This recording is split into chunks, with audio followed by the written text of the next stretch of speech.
I'm going to say something so mean, so if you're not ready, don't listen. But, like, the average person is really dumb. And if you don't agree with that, then you are the average person. Interesting. you know, uh, it's easy to be like, oh, social media has done this. Social media allows this and this and that. This young lady making an argument on social media is not social media's fault.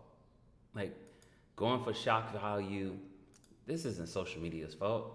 This is someone who's using a platform to, make a point that they feel it's valid. She wants to make the argument that the average person is dumb. And I want you all to really think about what that looks like, the average person.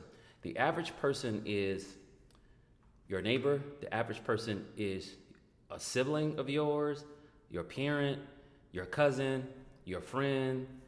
The average person is your coworker, the average person is your classmate, the average person is your teammate. Like, when you start talking about the average person in totality, it's somebody that we're interacting with day in and day out. And it's so like it's so interesting.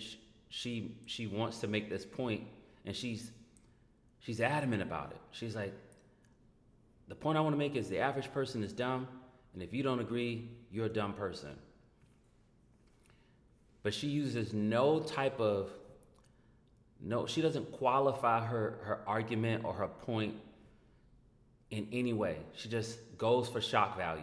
I just want to say, it's like somebody like, who just wants to go for sound bites, I just want to say that everybody in America is crazy. Or people say silly stuff like, all black people do this, or all white people do that, or all Christians do this, going for shock value. No quantifying of their statement at all, but yet trying to make a point. The interesting part, the irony of it all, is that she's calling the average person dumb, yet she fails to show her intellect by proving that the average person is dumb. Now, I can see how you have experiences in life and you can see, like, man, everyone isn't critically thinking or asking the right questions all the time, but none of us do. None of us do. And you're not always dealing with people when they're intentionally being sharp. Sometimes you're dealing with people when they're just kind of, their guards are down, they're just kind of letting it hang, and just being a human being, in a world where sometimes you don't actually have to, like, put on. So to just make the argument that the average person is dumb without proving anything, it says more about whatever her intentions are for making that point and herself than the average person. Because, I mean, again, the average person has gone to high school, has gone to college, has gone to trade school. The average person is working. The average person has some sort of skill set that separates them from another person. Like, you really you really have to be adamant about wanting to make this point for whatever reason, to not qualify it with any kind of proof. No kind of proof, no kind of facts, no kind of measurements that we can take into consideration.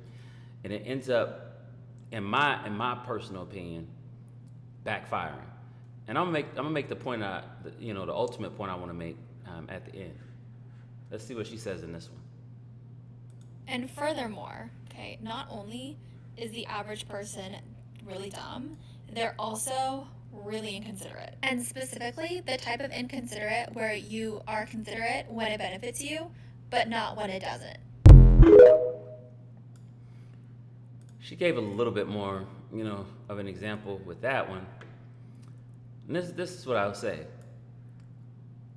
Who isn't inconsiderate at times? Like just because. So she's making 2 points. The average person is dumb, and the average person is inconsiderate. I'll go as far as to say this. I don't agree with her that the average person is dumb. I don't agree with that at all. I'd say the average person proves that they don't know it all because none of us do. But that's everybody. We all prove that we don't know it all. I'll even go and say we all prove that we can be inconsiderate at times. So is this really groundbreaking? Absolutely not. It would have been better for her to be more specific about like why she feels like why she feels this way or why she's come to this conclusion than to just get on here and go for shock value. That to me, like this type of statement is personal. Because you haven't even met enough people to say the average person you run into is dumb. You haven't met enough people to say that. You just haven't. Like, I can't say that for sure because I don't know her. I don't know how many people she's met, right? Not technically. But in order to say the average people, do you know how many people are in the world? Even if we just go in whatever state she lives in, to say the average person is dumb, you know how many people you'll have to know to be able to make that argument and it have some sort of substance to it? And this is what I mean by we have to change our thinking. Because a lot of times what we're doing is we're just saying things with no thought, with no facts or proof. We're just saying what we feel. We're saying what we've experienced from the people who are in close proximity to us. So when you start talking about the average person is dumb, like you got to think like, okay, who is it that you are talking about that you know? Because in order to qualify somebody as dumb and selfish, you have to be, no, she said inconsiderate. You have to be in close proximity. Like you really do. So my question would be is, who do you know? Who do you know that's dumb? Who do you know that's inconsiderate? Who are you doing life with or we're doing life with that's dumb and inconsiderate? You know, the Bible says, be quick to listen, slow to speak, and slow to anger. These statements don't sound like someone who's quick to listen, slow to speak, and slow to anger. They just don't. And it sounds like someone who has a hot take. They want everyone to hear it, so they get online and they make the hot take. And then you get all this dopamine with people in your comment section agreeing with you, and it just goes on to prove more and more how we're all doing the same things and yet pointing the finger at other people. What they say, you point a finger at somebody, there's 3 more or 4 more fingers pointing right back at you. Absolutely. I think calling somebody dumb is derogatory.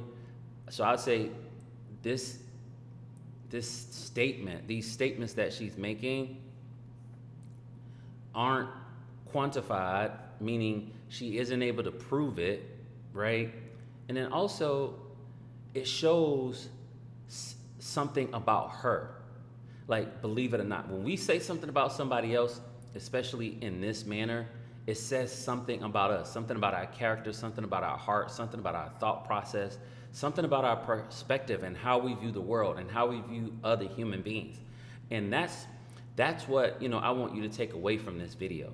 Like, to say something about someone or to think a certain way about a group of people says something about how you and I see the world. It says something about how you and I view, our fellow humanity, our family, our friends, our coworkers. It says something about us. So before you're so quick to speak, be quick to listen. Be quick to listen. Quick to listen, slow to speak, slow to anger. Even if your experiences, like something you're going through validates what you're feeling, be quick to listen, slow to speak, slow to anger. Y'all let me know what y'all think in the comment section. Connect with the brand online at www.there'shopebrand.com. If you haven't subscribed to the channel, make sure you subscribe, and I'll catch y'all in the next video.